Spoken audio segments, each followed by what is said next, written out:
Okay, so here's a quick video to kind of go through parent functions and then how to graph with exponential functions from the parent function. In this particular case, the function I'm looking at is 2 raised to the x power. In previous chapters or previous sections, we looked at what effect the a value would have on the equation, what effect if it was less than 0, what effect it would have if it was between 0 and 1 or a fraction, and what effect it would have if your a value was greater than 1, and that would be called a stretch. We talked about how the h value, the value that's behind the x inside the parentheses in the exponent, would be a horizontal shift, so it would shift us left or right, but it would be opposite, and we'll address that when we're looking at examples. And then the last piece would be the vertical shift, and that's that number on the end, the constant value. So when we take a look at this, one way of obviously I would hope you'd practice enough that you'd be able to look at this and say, oh, that shifts to the right 3 times. That shifts up 4 times.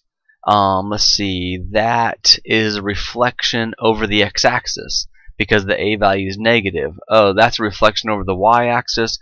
Oh, that is a reflection over the y-axis. Like, it would just become second nature that you would understand the transformation.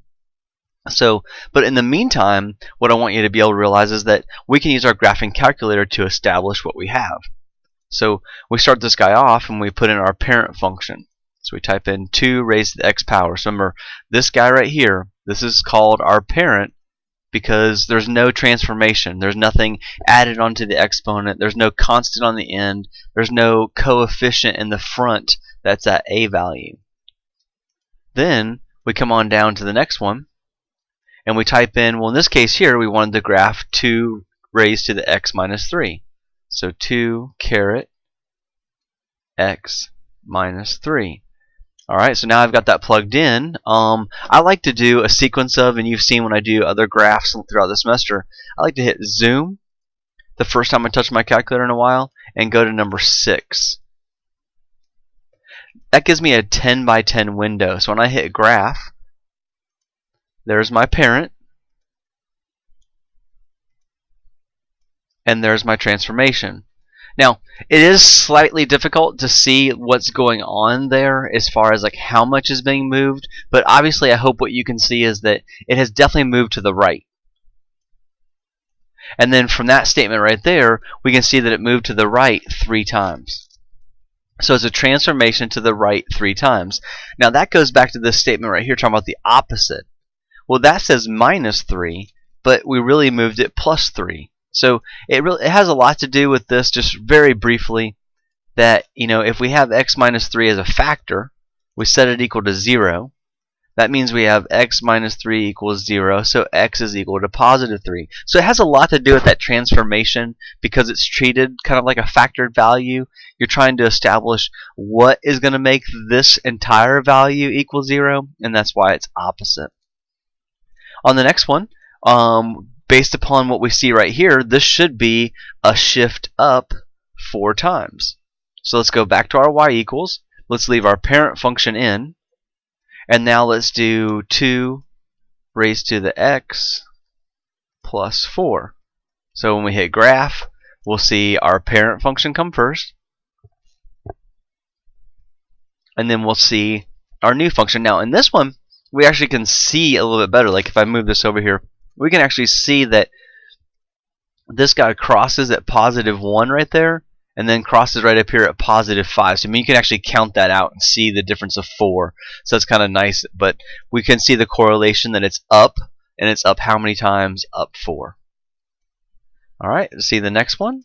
Same deal. So we'll do negative 2 raised to the x power. We hit graph.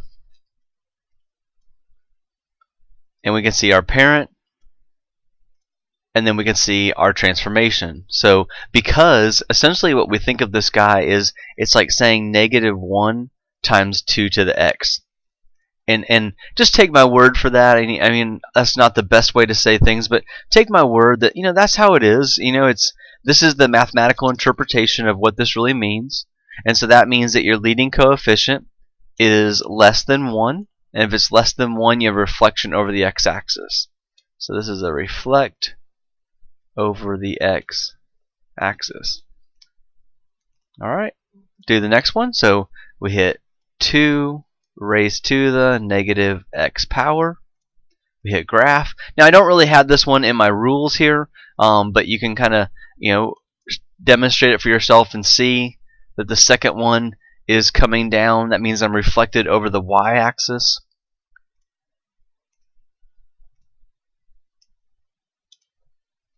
And then the last one, like what happens here? So we go y, we come down, we type in 1 divided by 2, close it, sorry about that, close, raised to the x power, and I hit graph. So the first one is the parent, and the second one is the 1/2 to the x power. Interesting. So actually these two guys right here are the same. They're the same function. And the reason is because technically what has happened right here is that I take this and think about this as being 2 to the negative 1. So I move it from being in the denominator to the numerator. And then that's raised to the x power, which then becomes 2 to the negative x, which is exactly the same as that guy. And that's just using properties of mathematics, of your exponents, to be able to show the similarities there. Alright, so I'm going to hit pause for a moment and get ready to kind of finish up this video. Okay, so this kind of finished up your question.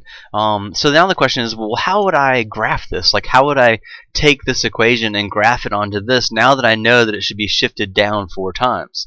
So we'll make this guy big, and really this comes down to reading the directions real carefully and just making sure you follow along with what they're asking you to show them.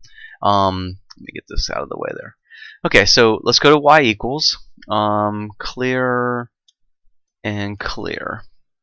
And I guess I'll do it kind of by hand and a little bit with the calculator also. So we know we have an exponential function, so we know we have this guy.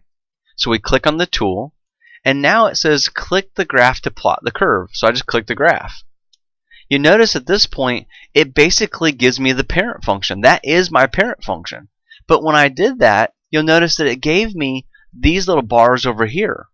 And so now it's my job to know that in this case, that -2 would be a vertical shift.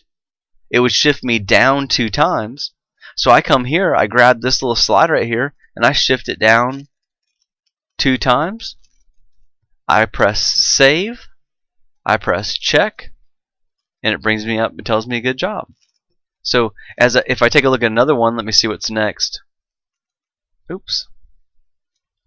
No. And then as far as the domain and range, remember that if you look at this case, an exponential function, the domain is going to be all real numbers. So we're from, oops, I forgot my negative infinity to positive infinity. Okay, my range in this case, because my graph comes down to -2, because I've been transformed on the -2, that means I have a horizontal asymptote at -2. I'm never going to cross -2. So that means that my range would start at -2. It doesn't touch -2, excuse me. It doesn't touch -2, but it starts at -2 and it goes to infinity. And that's why we use open parentheses. Okay, let's see what's going on in the next question. No, let's go back to number 2. Let's see, get a similar question. So same thing here, same type of deal. I have a transformation here. The +4 is going to move me up 4. So I click on the graph. I grab my function. I click on the curve. It gives me the parent function. That is the parent with no transformations. I have a vertical shift of 4. So I move that guy up 4. Bam, there's my graph. I say save. I check answer. I'm good to go. Alright, so hopefully that helps you. The first part of the video will help you understand the transformations. The second part of the video will show you how to do it with the tool inside of my math lab.